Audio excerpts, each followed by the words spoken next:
This is the Living Vertizontal podcast, brought to you by The Church at Riverstone, a fellowship of the Church of the Nazarene in Madera, California. Our episode today examines Matthew 28, 1 through 15, Jesus' resurrection and the fabricated story of the soldiers. Together, we will be discussing our call to proclaim His truth wherever we go. Hi, everybody. I'm Nick. I'm Natasha. I'm Brittany. I'm Derek. And we are the Living Vertizontal podcast. Back again with you this week. I'll just say it. Happy Easter week. I think we're in the fourth day of Easter, if I have done my math right. And so it's good to be back. We are going to be having a conversation on the resurrection in a moment. But just as a quick reminder, this last week, we worked through Matthew chapter 21, verses 1 through 11, which examined Jesus' triumphal entry. Remember, it lined up perfectly with Palm Sunday. And as a result of that story, we discussed the humility of Christ and his call to slow down and to follow him. This week, as I said, we're going to be having a conversation on the resurrection story. So we skip forward in the book of Matthew a little bit. Don't worry, we're going to go back and work in between. But we wanted to, as a church, make sure we were walking in line with the Christian calendar as well. And so today's passage is going to be out of Matthew chapter 28, verses 1 through 15.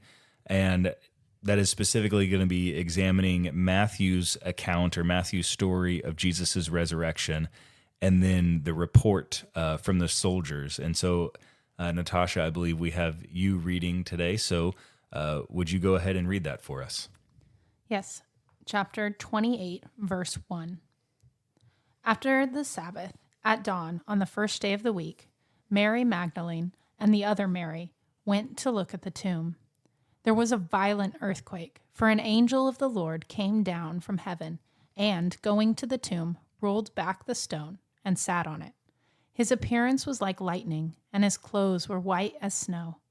The guards were so afraid of him that they shook and became like dead men. The angel said to the women, "Do not be afraid, for I know that you are looking for Jesus, who was crucified. He is not here. He was risen, just as he said. Come and see the place where he lay.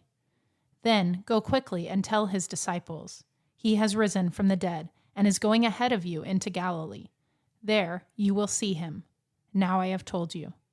So the women hurried away from the tomb, afraid yet filled with joy, and ran to tell his disciples. Suddenly Jesus met them. "Greetings," he said. They came to him, clasped his feet, and worshipped him. Then Jesus said to them, "Do not be afraid. Go and tell my brothers to go to Galilee. There they will see me."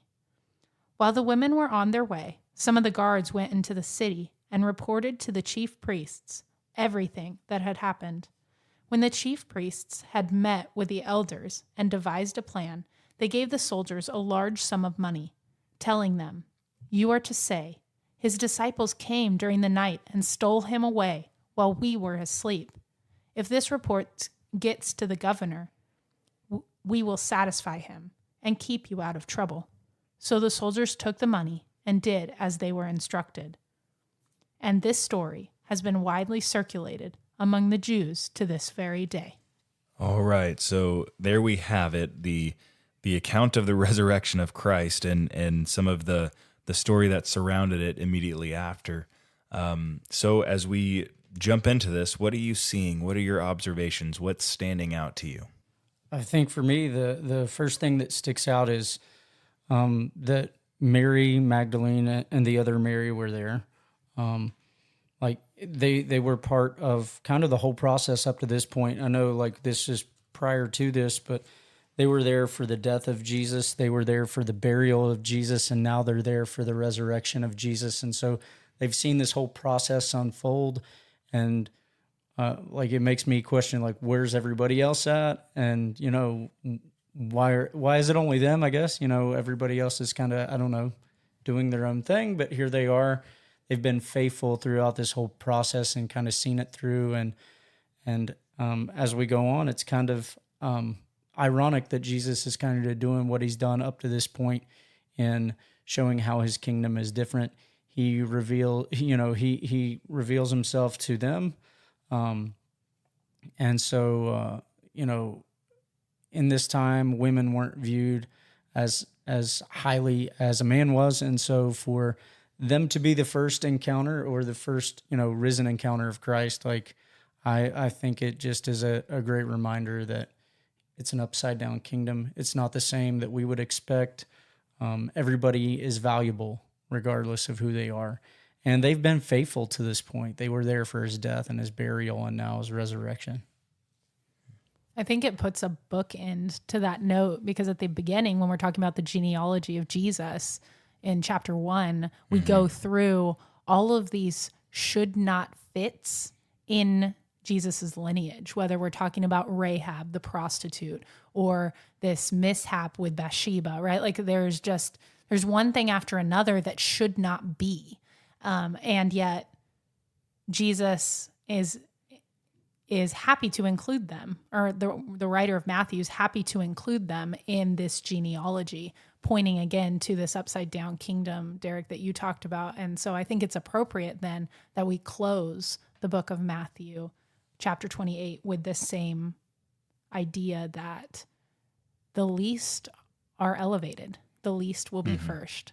And that's been a real strong theme, I think, that we've seen emerge as we've moved throughout this book. And Jesus is the one who does the elevating. Nobody else. No one else could elevate them to this position. Only Christ could. And a thought that came to me as you guys were talking about that is, so Jesus comes to them and delivers the message. And so he is demonstrating this idea of the upside down kingdom that he's been communicating. But also he tells them to go and tell the disciples. And so he is expecting that their testimony is going to carry weight with the 12 and the others around them. And so it's not necessarily directly stated in here, but I think that an implicit part of this conversation is that Jesus believes, we've been talking for a while now that the disciples, they're getting it, but they haven't fully gotten it. Like they're getting there.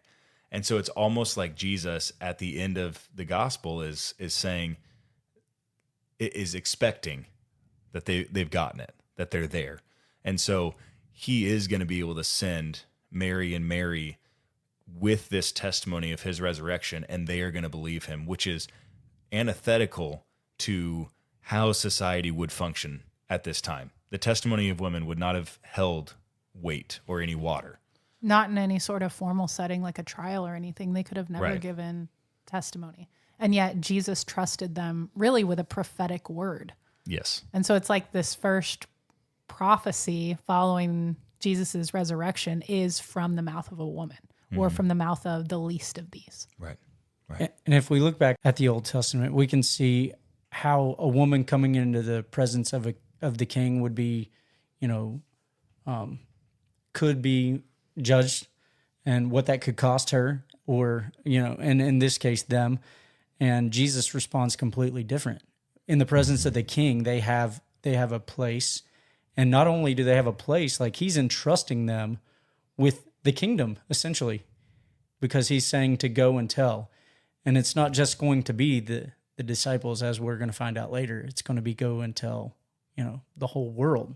And so he's entrusting them with the real first go following his crucifixion. So you're saying that Jesus commissioned a woman to share the gospel and to preach? I would say that Jesus first commissioned women post-crucifixion to go and tell the good news, that he's not dead. He's not there any longer. He's risen.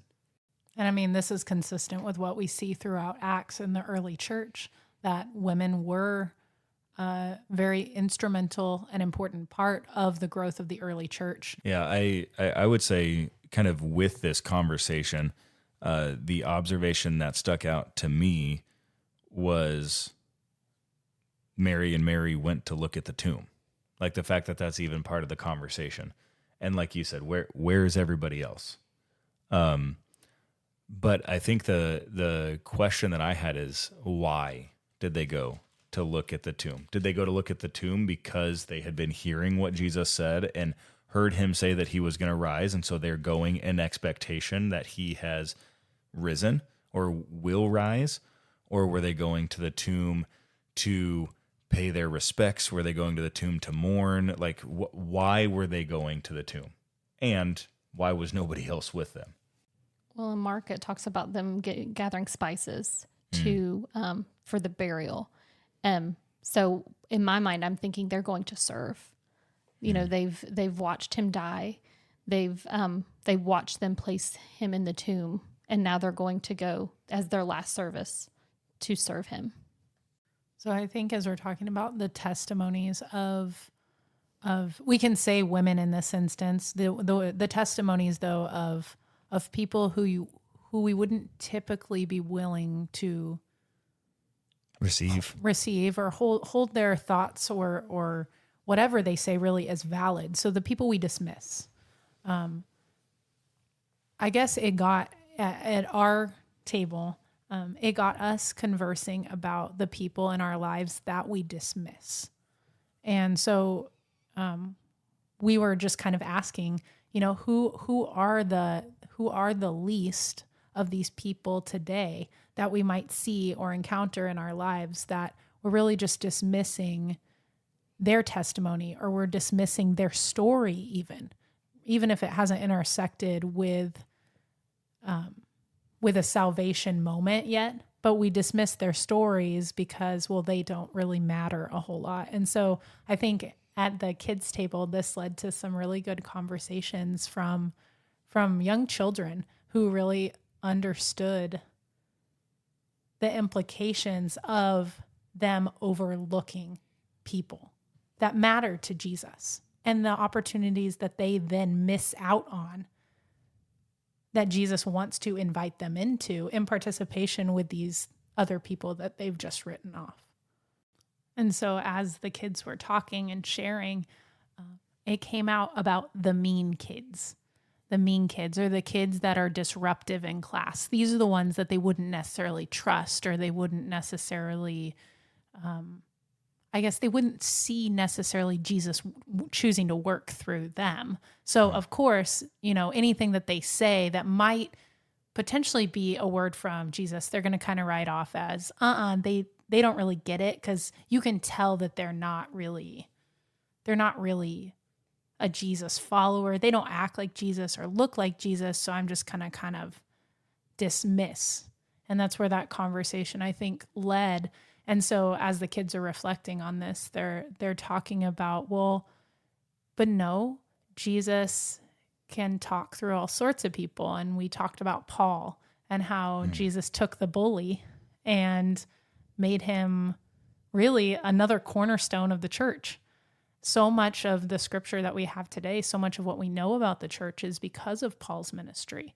And we wouldn't have that if people hadn't been willing to listen to him, if people hadn't been willing to risk their lives to go and heal him even. And I so, was thinking about Ananias too. So I think that, you know, as the kids are reflecting on this, I think they see the importance of really, truly testing everything. You can't just test the things that look and smell the way you think Jesus looks and smells, because we're constantly learning a new Jesus. And so as Jesus reveals himself to us more and more, we have to constantly be looking for what that new revelation is, because Jesus could choose to work through anybody, even the person who's mean, or even the kid who's always disrupting the class. And so I think those were the examples that we talked about in that group. I think that's good, and I think this relates back to a conversation that we had as a result of the triumphal entry, and how, you know, in that whole story that we talked about last week, like, we recognize just how regularly God operated outside of the expectation in the triumphal entry, and how, you know, we need to make sure that we slow down and we're paying attention, because we'd be liable to miss what God's doing if we only are looking for God to be working in the way that we think God should be working. And so I think this is a continuation of that conversation here. Once again, just being reinforced that, as followers of Christ, it is imperative that we slow down and we intently look for where Jesus is moving and what Jesus is doing. And we don't do it in such a way that we're only looking for him to be working in ways that we expect him to be working. Like, we need to dial back our expectations. We need to dial back our preconceived notions of the way we think Jesus should be operating. And we just need to approach it from a childlike standpoint, where we just say something like, I know Jesus is going to work, and so I just want to see how he does it, instead of saying, and this is how it's going to go. And so I think it's just a continued reminder. When what all we would have missed if the disciples would have said, no, these are women. We're not going to buy their testimony. It's fine. I mean, hopefully Jesus would have still revealed himself to them. But I mean, can you imagine the loss? And how many times do we miss those kinds of things and we don't get a second chance? Right. There's not always a second chance. And so there may be prophetic word that we are missing, that we have written off because the people delivering the message aren't the expected.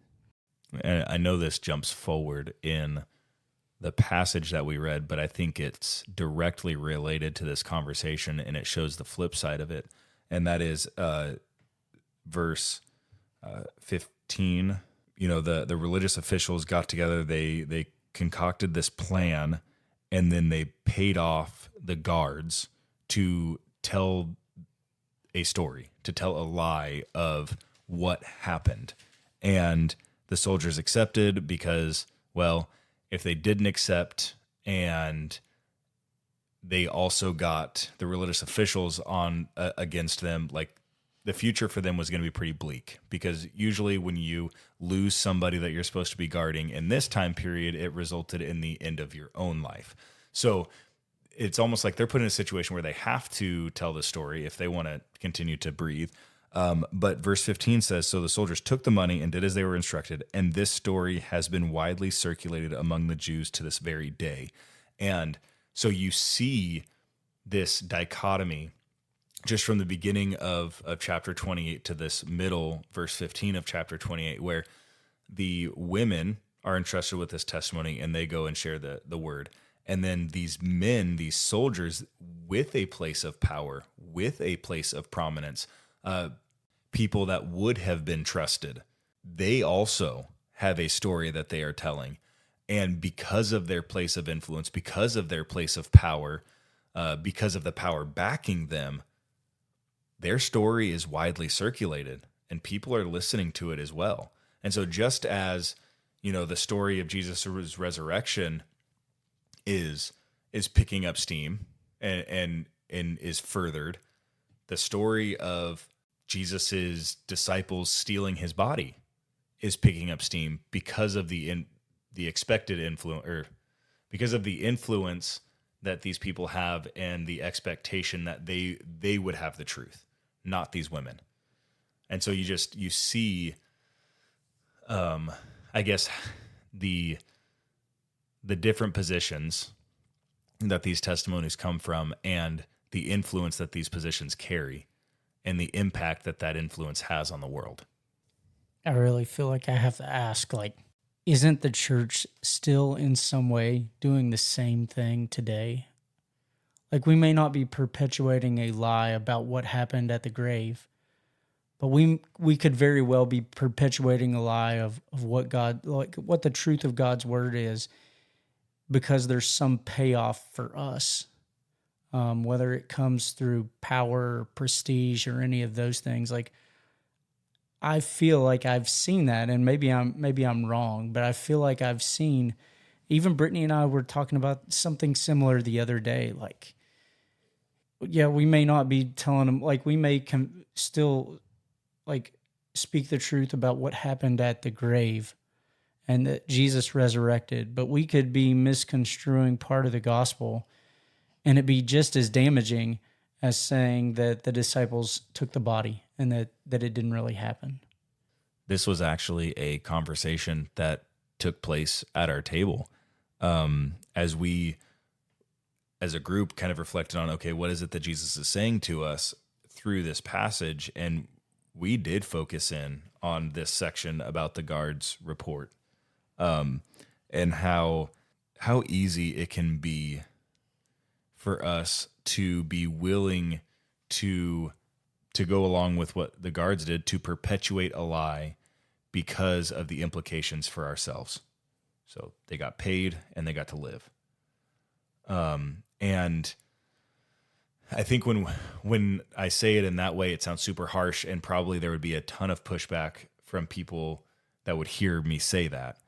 But it is a very slippery slope and a short journey to begin to allow my ability to live as I live to influence the words that I say. I guess I would like back it up by saying we can start with the best of intentions. We really can. We can start with the best of intentions.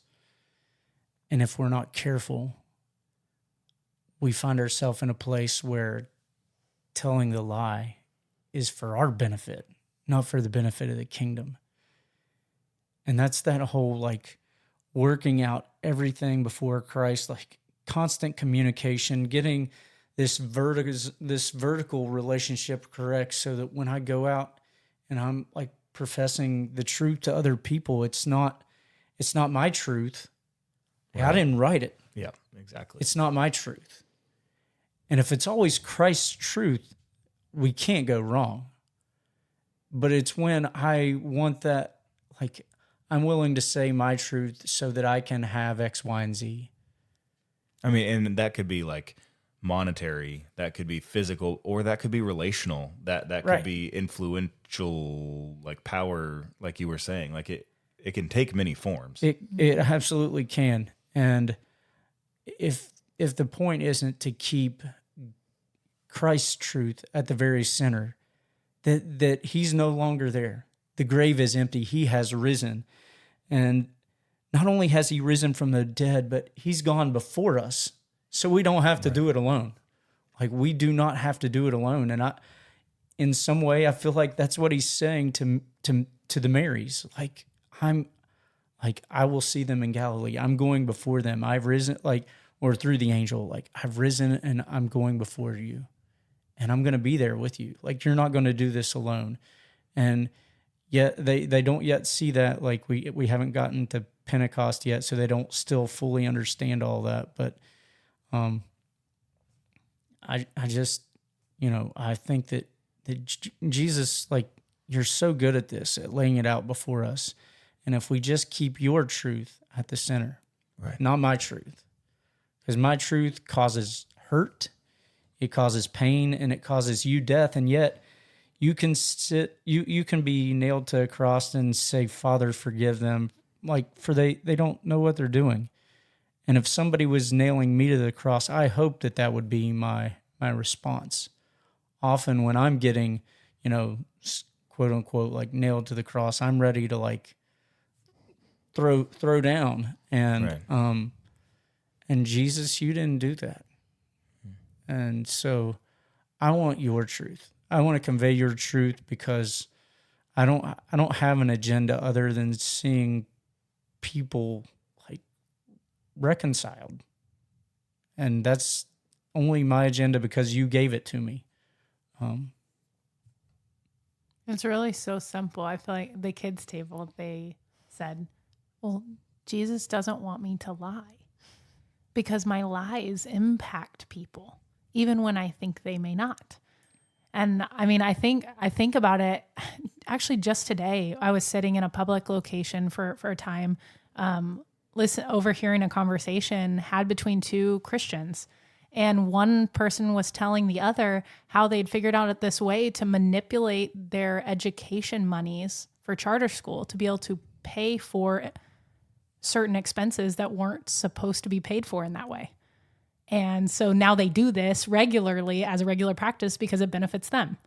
So there's, like, I mean, it's not just a thing with the gospel specifically. This is something that like is trickles into our lives in all these different areas. And if it benefits me, now all of a sudden my truth skewed is okay. I can manipulate and I can tell a lie as long as it justifies the end. And I think we see this all the time in business practices. I mean, whatever, our society is built this way. We're trained to think in this way.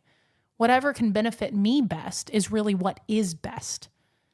And so as long as it's not overtly hindering someone else directly that I can perceive, or at least that they perceive, right? If I can get away with it without them perceiving it, then it's an okay thing to do because we'll look at all the good it will bring me. And so I think that this problem really is, it's something that exists within the church probably just as much, or at least among people who profess to be Christians, as much it does among the secular world. And I think that's why it's so important for us to live that vernational life, that we take every thought and that we take every word captive before we think it or before we say it, because everything we do or say has implications, whether positive or negatively. And what we think may be harmless may not be. And we have no way of knowing, the outcome either way. But I think you guys are right. I think it's very important to take all that captive before we do or say anything. Well, because our lies can carry on forever. I mean, this says, and this story has been widely circulated among the Jews to this very day. I don't think that stopped. Just like, I don't think that was a context for just that time. Like our lies can carry on for generations. And what we think may only affect us may affect a whole line of people behind us. Line like lineage, our family. When I was a teenager, my dad would tell me, you are my daughter. You are Eugene Christian's daughter. And everything that you do has a direct impact or a direct representation of me. So it really made me think, and also the fact that I knew that he would find out things before I even got home. But it made me think about things that I did or things that I said, because I knew that I was representing my dad when I was out. And if I think about that as I am a Christian, I profess to be a Christian, everything that I say, everything that I do is a direct representation of Jesus to other people. How different would my words be if I truly took that to heart? How different would my conversations that are private in my office be if I truly took that to heart? Jesus, help me to remember this every second of every day, that I'm a direct representation of you. And this is why the resurrection matters. This is why Easter is a day we can celebrate. Because yes, every thought we think, every word we speak is a reflection of Jesus. And Jesus died and was resurrected. He came back to life to bring us new life, so that our thoughts and our words could reflect him on a moment-by-moment basis. It's not that we have to live in this life of defeat, the life of the shadow of the cross, the life of a grave. We, as Christians, have the opportunity and the privilege to live a life that is living, that's flourishing as a result of the resurrection of Jesus. And that is exciting. That's something worth celebrating. And that is why this day is a day of such good news. When we did the sunrise service this year, as we were playing one of the songs, the sun started to peek up over the mountains, And it was blinding. I'm not going to lie. I had made the mistake of actually looking up at the sun and then trying to look back down at my music, and I couldn't find the chords for a moment. And I was blinded, but then it was like it hit me, specifically, like as I think about the story that we're reading in Matthew 28 about how the angel was there and his clothes were as white as snow and it was such a bright light. I was like, oh, maybe this was like a taste of what that was like. But then this thought hit me that today we celebrate that Jesus is risen, that the Son is risen. And here we are singing about how the sun is risen and the sun is rising. And in Scripture, in Genesis, God sends the rainbow as a covenant between him and humanity, that he will never again destroy the earth through a flood. And though I know that this is not a covenant made in Scripture, I felt like Jesus was reminding me in that moment, or saying to me in that moment, just as the rainbow is a reminder of the covenant that we have, that I will never again destroy by flood, the rising of the sun every day is a reminder of the reality that I have risen, that I am with you. And I think about that, you carry that thought all the way through, and the sun stays up and it brings light. It allows us to function throughout the day. And usually that's the most I would think about the sun. Like, I don't even actually think about the fact that it's the sun doing it. I just know that I can actually live and work and, go on about my business. But it's the only reason I can do any of that is because the sun is with me. Like the solar sun is with me. And the truth is, Jesus, the Son, is also with me.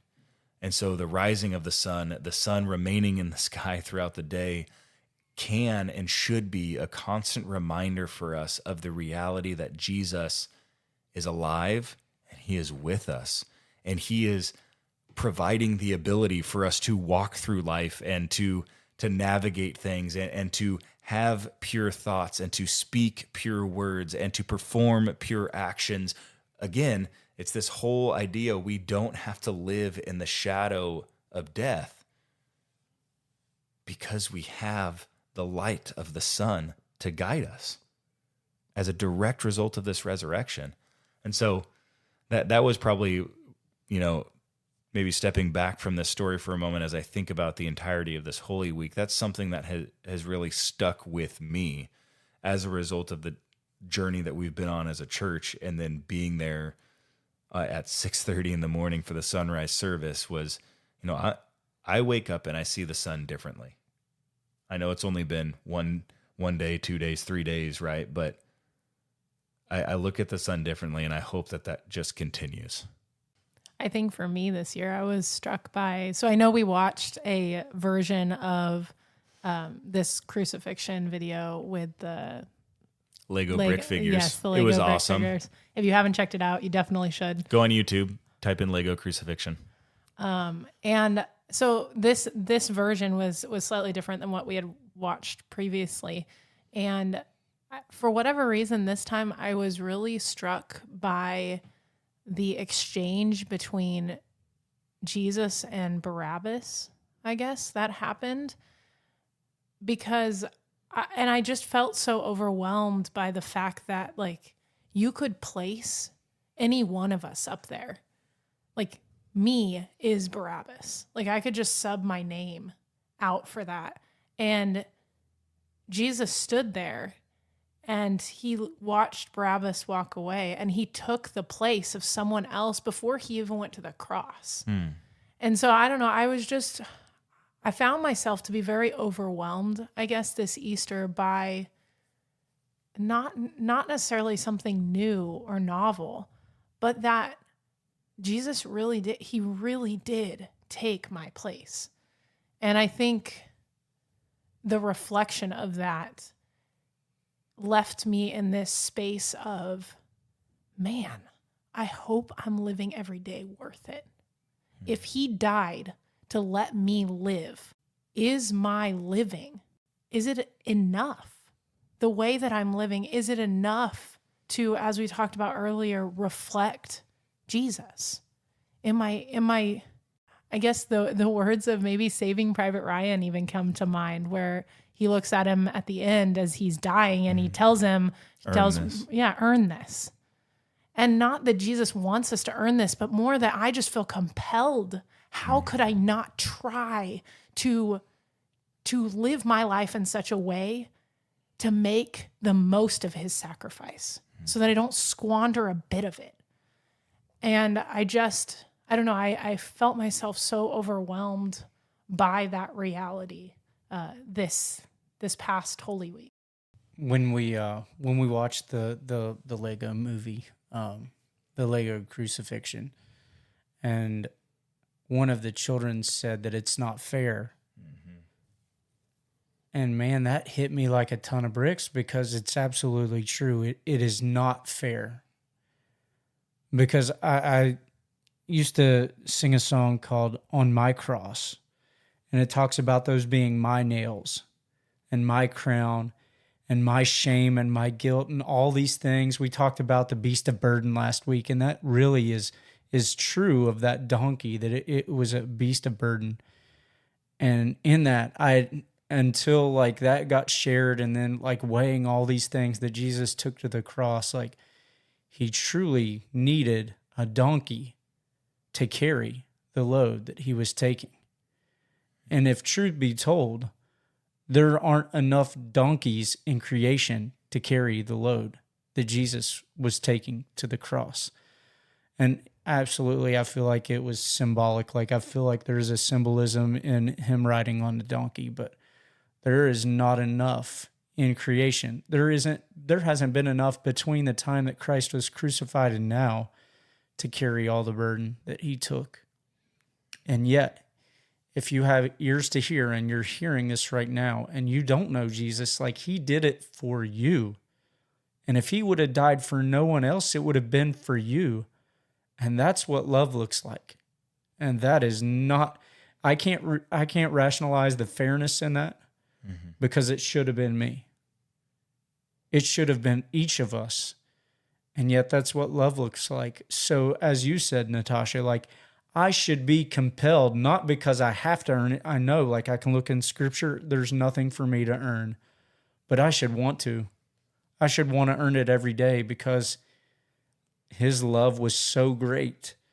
We sing Living Hope, and we talk about this chasm, and there really is a chasm. There's life and death. And the only way to the other side of the chasm is through the cross. That's it. Like, that's it. That's the only way for us to bridge the chasm. And I did a sermon a few years ago. We were going through the Apostles' Creed, and I talked about that. It was actually the week after Easter, and it was like perfect timing. And like, if you've been to the Grand Canyon, at the widest point, I think it's like around 16 miles across. But if you hike it, it's 22 miles. There's a lot of cost in going 22 miles. But what happens if you get like, you fall along the way and get hurt? Somebody has to come and rescue you. It's not free.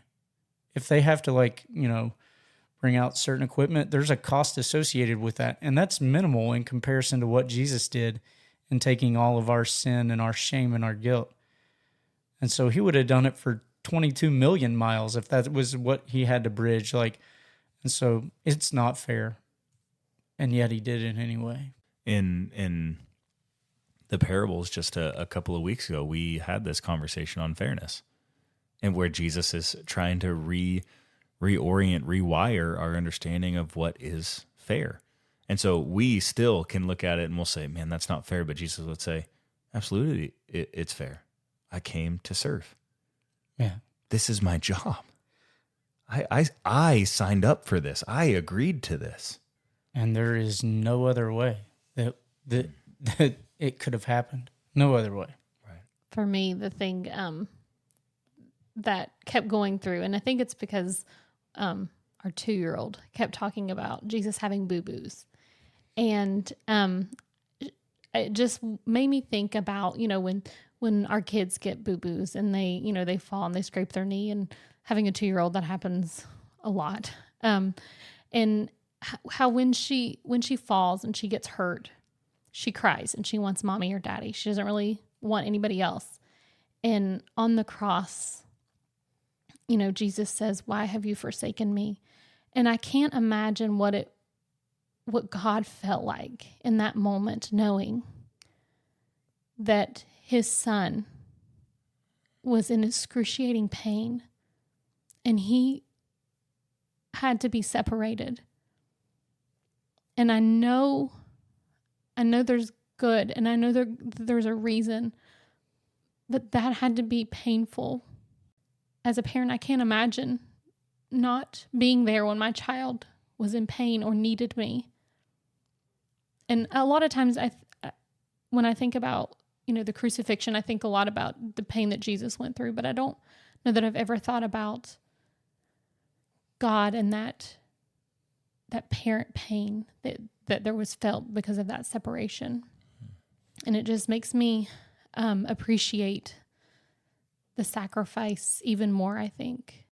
And so, like, as we kind of weigh all of these look backs over Holy Week,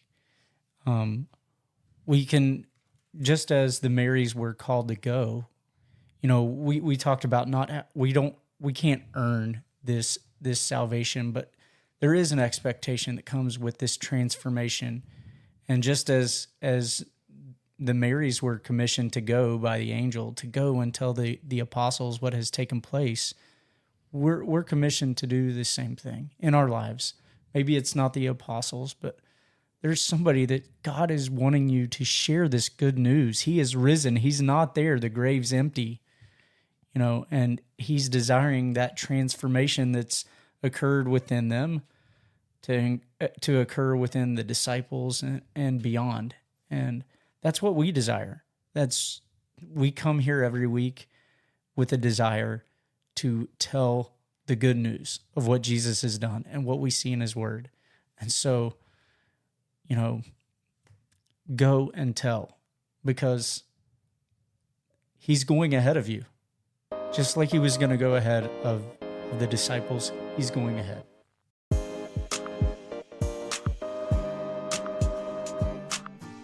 Be sure to follow the Living Vertizontal podcast to stay current on all our new releases. To learn more about the Church at Riverstone, visit us at thechurchatriverstone.org.